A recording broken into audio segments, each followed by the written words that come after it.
നമസ്കാരം മലയാളി വാർത്തയുടെ പ്രിയപ്പെട്ട പ്രേക്ഷകരെ, കാപ്പ കേസിൽ പ്രതിയായ ബി.ജെ.പി. Councillor R. സുഗതന് ഇടക്കാല ജാമ്യം നെടുമങ്ങാട് കോടതി കഴിഞ്ഞ ദിവസം അനുവദിച്ചിരുന്നു. ജൂലൈ 13 വൈകിട്ട് 5 മുതൽ ജൂലൈ 14 രാത്രി 9 വരെയാണ് ജാമ്യം. എന്നാൽ ജാമ്യം അനുവദിച്ചെങ്കിലും കാപ്പ കേസിൽ ഹൈക്കോടതി അനുമതി നൽകിയാൽ മാത്രമേ സുഗതന് സത്യപ്രതിജ്ഞാ ചടങ്ങിന് എത്താൻ സാധിക്കുകയുള്ളൂ. ഇതിനായി ഹൈക്കോടതിയിൽ അപേക്ഷ സമർപ്പിച്ചിരുന്നു സുഗതൻ. അത് കഴിഞ്ഞ ദിവസം കോടതി പരിഗണിച്ചിരുന്നു. നിർണായകമായ ഒരു ചോദ്യം മുന്നോട്ട് വച്ചിരിക്കുകയാണ് ഹൈക്കോടതി. ആർ. സുഗതന് ജയിലിൽ വെച്ച് സത്യപ്രതിജ്ഞ ചെയ്യാനാകുമോ എന്നാണ് ഹൈക്കോടതിയുടെ ചോദ്യം. തിങ്കളാഴ്ച നിലപാട് അറിയിക്കാൻ സർക്കാരിന് ജസ്റ്റിസ് പി.വി. കുഞ്ഞികൃഷ്ണൻ നിർദ്ദേശം നൽകി. സത്യപ്രതിജ്ഞ ചെയ്യാനായി ജയിലിൽ നിന്ന് വിട്ടയക്കണമെന്നാവശ്യപ്പെട്ടായിരുന്നു സുഗതൻ ഹൈക്കോടതിയെ സമീപിച്ചത്. 4 ആഴ്ചയ്ക്കകം സത്യപ്രതിജ്ഞ ചെയ്യണമെന്ന ഹൈക്കോടതി വിധി നടപ്പാക്കേണ്ടതായിട്ടുണ്ട്. കാപ്പ ചുമത്തി ജയിലിൽ അടച്ചത് കാരണം സത്യപ്രതിജ്ഞ ചെയ്യാനാകാത്ത സാഹചര്യമാണ് സുഗതന് മുന്നിലുള്ളത്. സത്യപ്രതിജ്ഞ ചെയ്യുന്നതിൽ നിന്ന് സർക്കാർ തടയുന്നു എന്നതടക്കമുള്ള വാദങ്ങളാണ് സുഗതൻ കോടതിയിൽ വാദിച്ചത്. കാപ്പ കേസ് ചുമത്തപ്പെട്ടാണ് സുഗതൻ ജയിലിൽ കഴിയുന്നതെന്നും അതിനാൽ വിട്ടയക്കരുതെന്നുള്ള ശക്തമായ വാദം സർക്കാരും ഉന്നയിച്ചു. ദൈവങ്ങളുടെയും ബലിദാനികളുടെയും പേരിൽ സത്യപ്രതിജ്ഞ ചെയ്തതിനാണ് സുഗതൻ അടക്കമുള്ള ബി.ജെ.പി. കൗൺസിലർമാരുടെ സത്യപ്രതിജ്ഞ ഹൈക്കോടതി റദ്ദാക്കിയത്. ഇതിന് പിന്നാലെ 19 കൗൺസിലർമാർ വീണ്ടും സത്യപ്രതിജ്ഞ ചെയ്തിരുന്നു. സുഗതൻ നിശ്ചിത, അതായത് കോടതി അനുവദിച്ച സമയത്തിനുള്ളിൽ സത്യപ്രതിജ്ഞ ചെയ്തില്ലെങ്കിൽ അയോഗ്യനാകും. അതുകൊണ്ടാണ് ഇത്തരത്തിൽ ജാമ്യത്തിനായി ശ്രമിക്കുന്നത്. തിരുവനന്തപുരം കോർപ്പറേഷന്റെ 101 അംഗ ഭരണസമിതിയിൽ സുഗതൻ ഉൾപ്പെടെ 50 അംഗങ്ങളാണ് ബി.ജെ.പിക്കുള്ളത്. ഒരു സ്വതന്ത്രന്റെ പിന്തുണയോടെയാണ് ബി.ജെ.പി. ഭരിക്കുന്നത്. സുഗതന്റെ 6 മാസത്തെ കാപ്പ തടവ് കാപ്പ ഉപദേശക സമിതി കഴിഞ്ഞ ദിവസം ശരിവെച്ചിരുന്നു. സുഗതനെ തടങ്കലിൽ വയ്ക്കാൻ തക്കതായ കാരണമുണ്ടെന്നായിരുന്നു ഉപദേശക സമിതി സർക്കാരിന് റിപ്പോർട്ട് നൽകിയിരിക്കുന്നത്. ഇതിന്റെ അടിസ്ഥാനത്തിൽ സുഗതന്റെ തടങ്കൽ തുടരുമെന്ന് കാട്ടി ആഭ്യന്തര വകുപ്പ് ഉത്തരവിറക്കി. ഹൈക്കോടതിയിൽ നിന്ന് അനുകൂല വിധി കിട്ടിയില്ലെങ്കിൽ അറസ്റ്റിലായ ജൂൺ 10 മുതൽ 6 മാസം സുഗതൻ ജയിലിൽ തന്നെ തുടരേണ്ടി വരും. കാപ്പ ചുമത്തി നിലവിൽ വിയ്യൂർ സെൻട്രൽ ജയിലിൽ റിമാൻഡിലാണ് സുഗതൻ. മാത്രമല്ല, സുഗതന്റെ 2 ജാമ്യാപേക്ഷകൾ Nedumangad judicial first class magistrate കോടതി കഴിഞ്ഞ ദിവസം തള്ളിയിരുന്നു. മാർച്ചിൽ വട്ടിയൂർക്കാവ് വെള്ളക്കടവ് ജംഗ്ഷനിൽ വെച്ച് അരുവിപ്പുറം കുളുമല സ്വദേശി പ്രശാന്തിനെ മർദ്ദിച്ച കേസിലും കാപ്പ കേസിൽ അറസ്റ്റ് ചെയ്യാനെത്തിയ പോലീസുകാരെ ആക്രമിച്ച കേസിലുമാണ് സുഗതൻ ജാമ്യ ഹർജി നൽകിയിരിക്കുന്നത്. കാപ്പ ചുമത്തി വിയ്യൂർ സെൻട്രൽ ജയിലിൽ റിമാൻഡിലാണ്.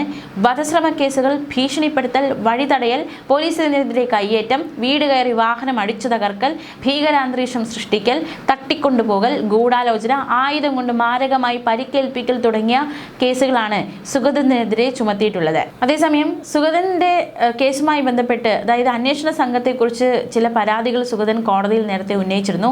ഇതുമായി ബന്ധപ്പെട്ട് സുഗതന്റെ വക്കീൽ രഞ്ജു ഭാസ്കർ മാധ്യമങ്ങളോട് പ്രതികരിച്ചിരുന്നു. ചില കാര്യങ്ങൾ അദ്ദേഹത്തിന്റെ പ്രതികരണത്തിലേക്ക്. ഒരു ദിവസമല്ല, 4 മണിക്കൂർ കസ്റ്റഡിയെ കൊടുത്തിട്ടുള്ളൂ. 1:30 മണി മുതൽ 5:30 മണി വരെ. ചിലപ്പോൾ അതിനു മുമ്പ് അവർ തിരിച്ച് പ്രൊഡ്യൂസ് ചെയ്യും.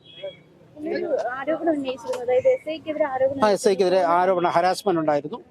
എസ് ഐ കസ്റ്റഡി വാങ്ങിക്കുന്നതിന്, കോടതി കസ്റ്റഡിയിൽ ആ എസ് ഐക്ക് കൊടുക്കുന്നതിന് മുമ്പ് തന്നെ എസ് ഐ മെഡിക്കൽ പരിശോധനയ്ക്ക് പോയ വാഹനത്തിൽ എസ് ഐ ഇടിച്ചു കയറി. വിയൂരിൽ നിന്ന് വന്ന് എസ് ഐ ഇറക്കിയിട്ട് ഇദ്ദേഹം കയറിയിട്ട് ഭയങ്കരമായിട്ട് ഹരാസ് ചെയ്തു. ആ കംപ്ലൈന്റ് സുഗതൻ കോടതിയിൽ പറഞ്ഞിട്ടുണ്ട്. കോടതി ഇത് റെക്കോർഡും ചെയ്തിട്ടുണ്ട്. ആ കംപ്ലൈന്റിൽ ഞങ്ങൾ പ്രൊസീഡ് ചെയ്യാൻ തന്നെയാണ് തീരുമാനം. അപ്പോൾ അങ്ങനെ ഹരാസ്മെന്റ് കോടതി കൊടുക്കുന്നതിന് മുമ്പ് പോലും വീണ്ടും ഹരാസ് ചെയ്ത ആ ഓഫീസറുടെ കയ്യിൽ ഇയാൾ കസ്റ്റഡിയിൽ സുരക്ഷിതനല്ല എന്ന് കോടതിക്ക് തന്നെ തോന്നിയതിൻ്റെ അടിസ്ഥാനത്തിൽ വേറൊരു ഇൻവെസ്റ്റിഗേറ്റിംഗ് ഓഫീസറെ മാറ്റി അന്വേഷണത്തിനായിട്ടും കസ്റ്റഡി കൊണ്ടുപോകാനായിട്ടും വെച്ചിട്ടുണ്ട്. അല്ല, ഇതിലിപ്പം ബെയിൽ ആപ്ലിക്കേഷൻ ഓൾറെഡി ഫയൽ ചെയ്ത് കഴിഞ്ഞു. ആ ബെയിൽ ആപ്ലിക്കേഷൻ കഴിയുന്നതും ഇന്ന് കേൾക്കും, അല്ലെങ്കിൽ നാളത്തേക്കായിരിക്കും പോസ്റ്റ് ചെയ്തിട്ടുണ്ടാവുക. അപ്പോൾ കേട്ടില്ല.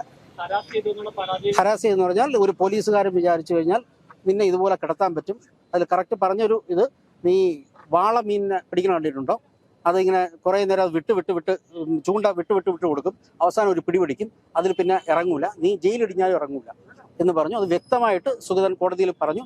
മാത്രമല്ല, അദ്ദേഹത്തിൻ്റെ BP പെട്ടെന്ന് ഷൂട്ടപ്പായി ആശുപത്രിയിൽ പോയിട്ട് ട്രീറ്റ്മെന്റ് നടത്തിയിട്ടാണ് കൊണ്ടുവന്നത്. അതാണ് കൊണ്ടുവരാൻ പോലും താമസം വന്നത്.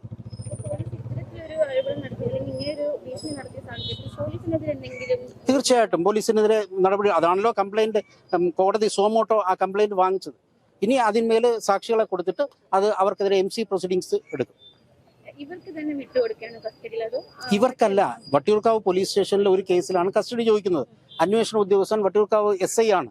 ആ SI ആണ് കോടതി SIക്ക് കസ്റ്റഡി കൊടുക്കുന്നതിന് മുമ്പേ അയാളുടെ കൂടെ മെഡിക്കൽ പരിശോധനയ്ക്ക് പോയിട്ട് ഹരാസ് ചെയ്യാൻ ശ്രമിച്ചത്. അങ്ങനെ ഹരാസ് ചെയ്യുന്ന ഒരു ഓഫീസറുടെ കയ്യിൽ ഒരിക്കലും കോടതി ഇത് വിട്ടുകൊടുക്കില്ല.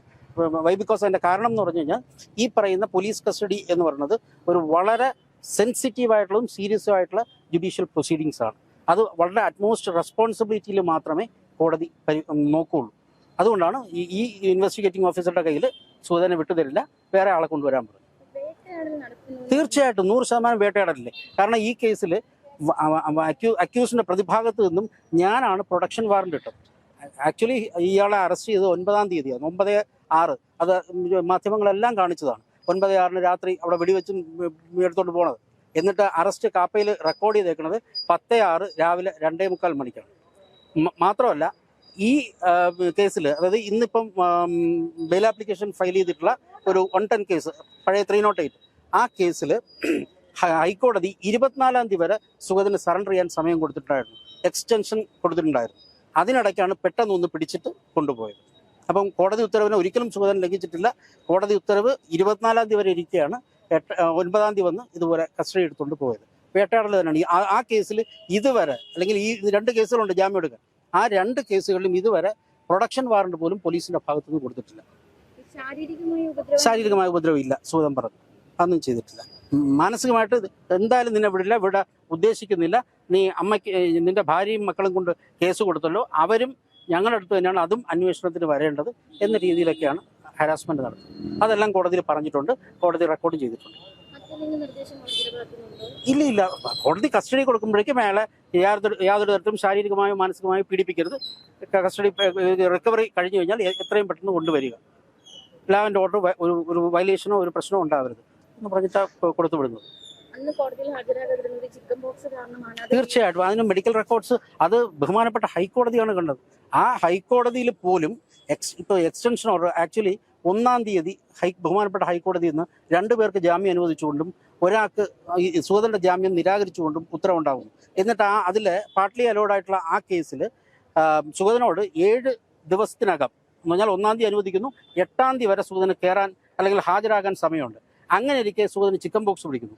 5-ാം തീയതി തന്നെ എൻ്റെ റെക്കോർഡ്സ് വെച്ച് അതേ കോടതിയിൽ ബഹുമാനപ്പെട്ട ഹൈക്കോടതിയിൽ പെറ്റീഷൻ ഫയൽ ചെയ്യുന്നു. ഇപ്പോൾ പഴയതുപോലല്ല, ഇൻസ്ട്രക്ഷൻ ഓൺലൈനിലാണ് കൊടുക്കുന്നത്. സെക്കൻഡ്, മിനിറ്റ്, അവർ അത് വെച്ച് ആ ഇൻസ്ട്രക്ഷൻ പോയതാണ്. അത് പോയിട്ടും അത് മറച്ചു വെച്ചു. മാത്രമല്ല 9-ാം തീയതി അറസ്റ്റ് ചെയ്തിട്ടും കോടതിയുടെ പരിഗണനയിൽ ഇരിക്കുകയാണ്. അപ്പോഴുപോലും പോലീസുകാർ ബഹുമാനപ്പെട്ട ഹൈക്കോടതിയെ പോലും അറിയിച്ചിട്ടുമില്ല ഇങ്ങനെ ഓൾറെഡി അറസ്റ്റഡ് ആണ്. എങ്കിൽ ഒരിക്കലും കോടതി ഒരു ആന്റിസിപ്പേറ്ററി ബെയിലാണ്, അതിന്മേലുള്ള ഒരു എക്സ്റ്റൻഷൻ ഓർഡറാണ് ചോദിച്ചേക്കുന്നത്. പ്രീ അറസ്റ്റ് ബെയിലിൽ അറസ്റ്റ് ചെയ്ത് കഴിഞ്ഞാൽ പിന്നെ ആ ബെയിലിനെ പ്രസക്തിയില്ല.